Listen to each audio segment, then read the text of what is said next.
Her bright smile and shining personality, oh my gosh, they won the hearts of viewers when Joan Vassos appeared on the Golden Bachelor. So much so, they brought her back to be the first ever Golden Bachelorette. So did she find love? Let's see. I waited till this moment in this amazing location to tell you that I love you, and I want to spend the rest of my life with you. Thank you. I want to wake up next to you in the morning, and I want to kiss you when I go to bed at night. I do love you. I love you. I have a question for you. I've been waiting forever to do this. Oh my God.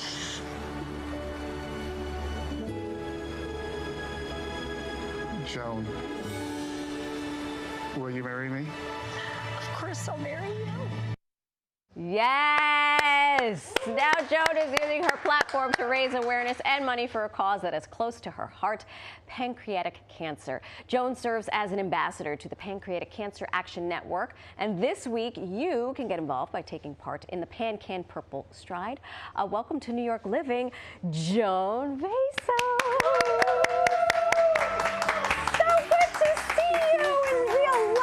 Thank you. Thank you for having me. Of course, have a seat. How you feeling? I feel great. How are you? I'm great. You know, it's like watching the '86 World Series. I know how it ends, but I still get nervous. I knew how it ended, but I still got nervous. I was just watching it off camera, and I was like, I've seen this 3,000 times now. I'm so sick of my engagement. I can't even tell you. I'm sorry. Sorry you have to keep watching it. I'm over it. We will watch it again and again. So what is it like? We saw the clip. You're sick of watching it, but the love is enduring, is it not? It sure is. It really is, yeah. We still live in separate states, but we see each other all the time. He lives in Kansas, I live in Maryland. But we see each other like every 2 weeks. We were just together in Punta Cana. He's in LA today doing something. I'm here, but we're getting together next week. And it's really fun. Actually, we get to like travel, and I'll meet him in New York or in LA or in Kansas, or he'll come to Maryland, and we were in Punta Cana. I mean, it's been a little bit of a whirlwind, so unexpected. I thought we'd go off the show and we'd be a couple, but we still have all these like really great opportunities. So we're living the dream right now. Great. And you don't have cameras following you together all the time. No, never. So that's got to be that's got to be great. Do you have any wedding plans?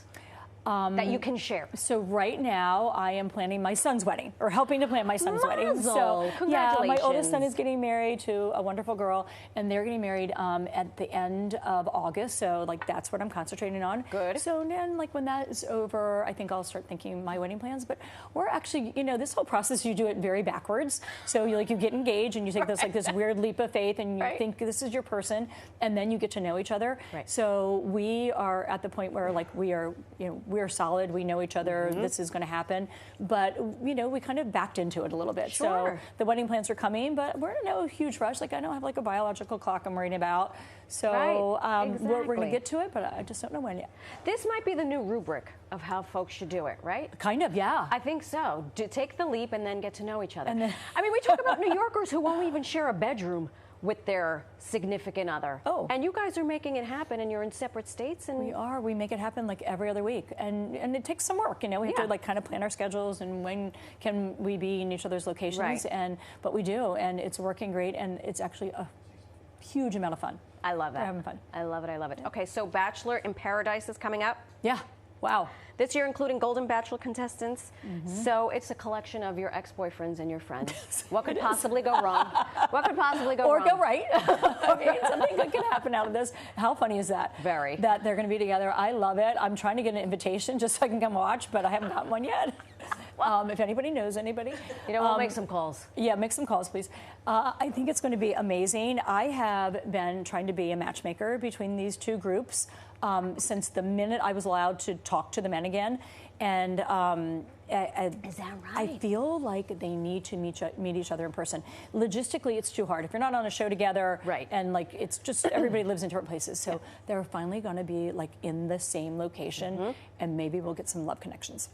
It could happen. I have some thoughts. You're the resident Yenta. You're going to bring them all together. I am. I'm just trying to get there. Oh my God. No one's invited me. I'm already matched up, Nate. By the time this segment is over, I need a strongly welcome email. Okay? Thank you. We're here. Love catching up about the show and about your love life. I know you're here for a cause that is really important to you, Pancreatic Cancer Action Network. You're raising awareness. How did you get involved in this organization? So the organization actually contacted me. I was on the show and I talked about my husband. I talked about him a lot, honestly. And part of even going on the show is I didn't want his memory to go away. I didn't want people to forget about him, so I talked about him a lot. And they heard the story and they contacted me, which I was so grateful because my family and I had spent a lot of time. I mean, he's been gone for 4 years, and we keep thinking, like, how do we honor his memory? How do we honor his memory? And we could not figure out the right way to do it. And then they came along and they gave me the opportunity to be part of this organization, and it was exactly what John would have wanted. Oh. He was such a giver. He was such a generous person, and this is exactly what he would have wanted, for us to, help somebody else that was in this situation and fund research so no other family has to endure this kind of pain also. It was like divine intervention. It really was. Now, for those who are unfamiliar with this organization, you have a team. Yeah. Yours is It's Just a Sprain. Yes. I'm sorry, madam. What does that mean? I know. It sounds so inappropriate, right? Like you have pancreatic cancer. Right. It's just a sprain. It was what John, it was just, he was the eternal optimist, and he used to coach my son's football teams. And so a kid would get hurt on the field, and all the coaches who had no medical background would run out to the field and, like bend, and it's just a sprain, you're fine. And the kid would hop up and he would be fine. So it was just, like what John always said, it's just a sprain. And so when he got diagnosed, he's like, it's just a sprain. It's just a sprain. And that no matter how serious things got, that's what it was his motto. He was just such an optimist, and he was not going to let anything take him out of the game. I love that. Let's just talk about the walk coming up this weekend. Yes. PanCAN. Yeah. Raising money for research, as you mentioned, so that other families don't have to suffer as much. So it's taking place in nearly 60 communities across the United States. So it's a big walk because it's all happening on the same day, on April 26th. And it's raising money for research. And I'll tell you, one of the big problems with this cancer is it has such a terrible survival rate, 5-year survival rate of only 13%. So really, really bad. And it's because there are no tests to detect this cancer early. So PanCAN funds research for that, as well as getting better treatments. The treatments are not great. They are not super successful to patients earlier. So this, this research and this funding is crucial for this cancer because it has such a grim outlook. It sure does. Yeah. And I'm so glad that you're taking part. And congratulations on all the things. Thank you. PurpleStride events, as you mentioned, are happening this Saturday in cities around the country, including right here in New York, over in New Jersey. One of my dear anchor friends, Dan Manarino, is emceeing the event in Parsippany. I think you guys should do something. I don't know what. Yes. You at home, register for free by heading over to pancan.org. Joan, thank you so much. Thank you for having me. Good luck with all the weddings. Thank you. And the matchmaking. I have a lot to do. I gotta get out of here.